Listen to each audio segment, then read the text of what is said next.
Question number 3 निर्धारित कीजिए कि क्या बिंदु 1, 5, 2, 3 और -2, -11 संरेखी है या नहीं। बच्चों, संरेखी का मतलब हम पहले भी इसके बेसिक पार्ट में कर चुके हैं कि संरेखी का मतलब होता है कि तीनों बिंदु एक लाइन पर होने चाहिए। 1, 5, 2, 3 और -2, -11, ये तीनों बिंदु एक लाइन पर होने चाहिए। और उसका कैसे पता चलेगा कि अगर मान लो ये डिस्टेंस यानी कि ए बी और फिर बी सी, अगर ए बी डिस्टेंस निकाले और फिर बी सी उन्हें जोड़ दे तो उसका आंसर ए सी के इक्वल आना चाहिए। अगर मान लो ये ए सी से छोटा आ गया तो क्या होगा बच्चों कि ये जो ऐसे रह जाएगा कि ए सी तो इतनी बड़ी हो गई और ए बी है जो वो यहाँ पर और बी सी है हमारा वो यहाँ पर, तो छोटी रह गई तो वो कभी लाइन नहीं बनेगी। और अगर बड़ी हो गई तो वो ट्रायंगल ऐसे ट्रायंगल की शेप में बन जाएगा। तो इसीलिए ये इक्वल आनी चाहिए, कोई दो साइड का सम तीसरी साइड के इक्वल आना चाहिए। तो हल करते वक्त हम क्या करेंगे, हल में माना बिंदु 1, 5, 2, 3 और -2, -11 क्रमशः ए बी सी है। क्रमशः ए बी व सी है।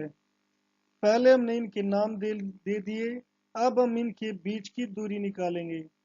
इसीलिए ए बी किसके इक्वल हो जाएगा हमारा, इसके बीच की दूरी क्या होती है, फार्मूला क्या होता है, x2 माइनस x1 इसका whole square plus y2 minus y1 इसका होल स्क्वायर। तो बच्चों जो ए बी है वो कौन से दो बिंदु है, ये है, तो हमारा x में से x घट जाएगा। तो यहाँ पर आंसर जो हम लिखेंगे 2 माइनस 1 इसका whole square plus y minus y, तो y2 माइनस y1 यानी कि 3 माइनस 5 का होल स्क्वायर। तो ये क्या हो जाएगा बच्चों, इसका 2 माइनस 1 कितना होता है, 1 होता है, इसका स्क्वायर प्लस 3 माइनस 5 क्या होता है, -2 इसका होल स्क्वायर। अब यहाँ पर आंसर क्या आ गया, 1 का स्क्वायर 1 और -2 का स्क्वायर क्या हो जाएगा, +4। तो आंसर इसका आ गया √5। अब हमारे पास BC, अब हम निकालेंगे BC। BC का फार्मूला हम पहले ही दूरी का फार्मूला लिख चुके हैं, तो BC क्या होगा, -2 और में से 2 सब्ट्रैक्ट करना है, -2 ये सब्ट्रैक्ट करना है, इसका स्क्वायर फिर प्लस -11 और -3, -11 -3 ये हमारा इसका स्क्वायर। तो अब जब दोनों के साइन सेम होते हैं तो वो क्या हो जाते हैं, ऐड हो जाते हैं, तो दोनों 2 और 2 क्या हो जाएंगे, 4 हो जाएंगे, मगर किसके, माइनस के, और ये हो जाएगा स्क्वायर। ऐसे ही बच्चों यहाँ पर माइनस और माइनस ऐड हो जाएंगे तो -14 हो जाएगा और इसका स्क्वायर। अब यहाँ पर -4 का स्क्वायर कितना हो जाएगा, 16 प्लस 14 का स्क्वायर क्या हो जाएगा, 256। इस तरीके से यहाँ पर अगर हम दोनों को ऐड कर दे तो ये कितना आंसर आ जाएगा, 272। अब बच्चों यहाँ पर 272 और ये √15, इनके हमें डेसिमल में हमें लेकर चलना पड़ेगा, तब जाकर हम ये पता कर पाएंगे कि ये ए बी बी सी संरेखी है या नहीं। मगर पहले हम सी और चेक कर लेते कि अगर काफी बड़ा डिफरेंस मिला तो हम फिर आसानी से लिख सकते हैं इन्हें।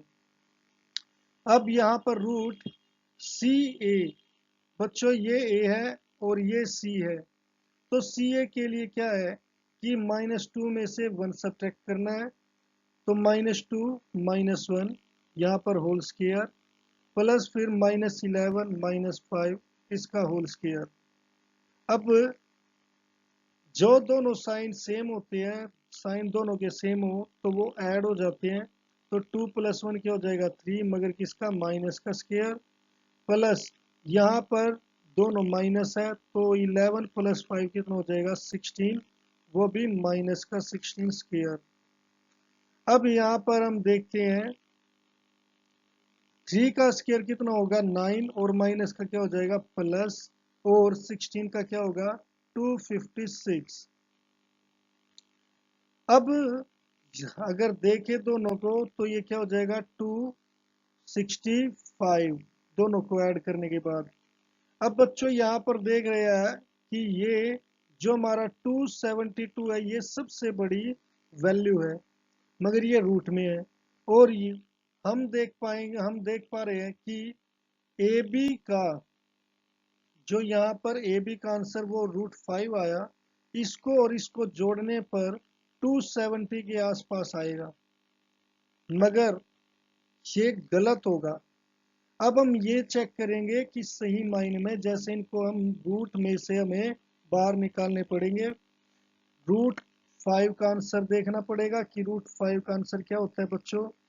हमें इसके लिए विभाजन विधि का यूज करना पड़ेगा। विभाजन विधि कैसे होती है, जैसे ये हमारा 5 है तो हमें इसे कैसे नंबर से डिवाइड करना। अगर मान लो मैंने यहाँ पर 1 लिख दिया तो 1 ही नीचे लिखकर मल्टीप्लाई करना पड़ेगा, तो इसका आंसर यहाँ पर आएगा 1 यहाँ पर। मगर ये काफी छोटा है तो क्या मैं यहाँ पर 2 लिख सकता हूँ, 2 लिखकर 2 से मल्टीप्लाई, 2 2 जा 4 इसके नीचे यानी कि आ सकता है। अगर ऐसे क्या मैं 3 लिख सकता हूँ, 3 3 जा 9 होगा जो 5 से बड़ा होगा, जो गलत हो जाएगा, तो इसलिए 2 2 जा 4 हो गया, 5 में से 4 गए 1। अब जो ये 2 लिया हमने उसे आप यहाँ पर लिख दो। इसके बाद अब यहाँ पर रिमाइंडर 1 बचा, तो मैं यहाँ पर पॉइंट और डबल जीरो लगाऊंगा, और यहाँ पर लगाऊंगा केवल एक डेसिमल। अब आपका काम है यहाँ पर 2 और 2 को ऐड कर देना, दोनों को ऐड कर दिया, ऊपर से 0 0, इन दो 2 को दोनों को जोड़कर मेरा 4 आया। अब बच्चों यहाँ पर अगर मैं 2 लिखता हूँ तो 2 से ही मल्टीप्लाई करना पड़ेगा, तो 2 2 जा 4 यहाँ पर लिखो, 2 4 जा 8 यहाँ पर लिख दिया। अब मेरा ये आंसर कितना आ गया, जब सब्ट्रैक्ट करे तो ये आएगा 16, और जो मैंने ये 2 लिया है ये मैंने यहाँ पर लिख दिया 2.2, तो इसका आंसर कितना आ गया 2.2, 2.2। मैंने एक डेसिमल तक ही चेक किया, अगर जरूरत पड़ी तो 2 तक देखेंगे। फिर 272, इसका आंसर क्या होता है, यहाँ पर ये रूट का, बच्चों इसके लिए पीछे से पेयर बनते हैं, ये ऐसे पेयर हुए, तो जो ये पहला पेयर है 2, ये किस पर डिवाइड होगा, डिवाइड 1 पर, 1 1 जा 1, एक एकम एक आएगा यहाँ पर आ गया, फिर 2 में से एक गया 1, और ऊपर से 72 ये उतार लिया, यहाँ पर हमारा एक आ गया, वो सॉरी 2, क्योंकि इन दोनों को आपको जोड़कर यहाँ पर लिखना है, तो एक और एक 2 हो गया। अब ये 172 किस पर जाएगा, अगर मान लो मैंने 2 के पीछे 5 लिख दिया तो 5 से ही मल्टीप्लाई करना पड़ेगा, मगर इसका आंसर होता है 125, जो 172 से काफी छोटा है बच्चों। तो अब क्या मैं इसमें 2 के जो पीछे 7 लिख सकता हूँ, जब 7 से मल्टीप्लाई करेंगे तो ये आएगा 189, तो 7 हो जाएगा बड़ा, 189 क्या हो गया 172 से बड़ा हो गया, तो इसलिए मैं 6 लिखूंगा, तो इसका आंसर आएगा 156। अब 12 में से 6 गई 6, 6 में से 5 गए 1, अब ये आ गया 16। अब बच्चों इन दोनों का जोड़ 26 और 6 का जोड़ आपको लिख देना यहाँ पर 32, और क्योंकि मैंने 6 से मल्टीप्लाई किया तो ये 6 लिख दोगे आप यहाँ पर। अब आगे जो चीज खत्म हो गई तो यहाँ पर डेसिमल डबल जीरो और यहाँ पर डेसिमल लगा दो। ऊपर से ये डबल जीरो एक टाइम में आएगी डबल जीरो। अब फिर मुझे यहाँ पर 32 के बाद कुछ ऐसा लिखना पड़ेगा जो इसे डिवाइड कर दे। अब मैं यहाँ पर 5 अगर लिख दूं तो भी ये 1600 से बड़ा होगा, तो मैं यहाँ पर 4 लिख देता हूँ। 4 से मल्टीप्लाई, 4 चौके 16, 4 दूनी 8 और 1 9, 4 तिये 12, तो 1296 आ गया बच्चों। अब 10 में से 6 गए 4, 9 में से 9 गई 0, और यहाँ पर 15 में से 2 गए 3, तो इसका आंसर लगभग 16.4 आ गया। तो यहाँ पर आप लिख दो 16.4। इसी तरीके से आप 265 का आंसर निकाल सकते हो। 265 का आंसर होगा, इसका आंसर लगभग होगा बच्चों 16.2। 16.2। ये देखिए आपका जो रूट निकालने के तरीके थे। हालांकि हम यहाँ पर इन रूट्स को नहीं समझा सकते, तो इसलिए ये मैंने थोड़े शॉर्टकट में आपको बताए हैं। इनके लिए भी आप बेसिक मैथ को देख सकते हो। अब देखिए बच्चों, अगर मैं इसको 16.2 और 2.2 को ऐड करूं तो ये क्या होंगे, 16.4 से ग्रेटर होंगे।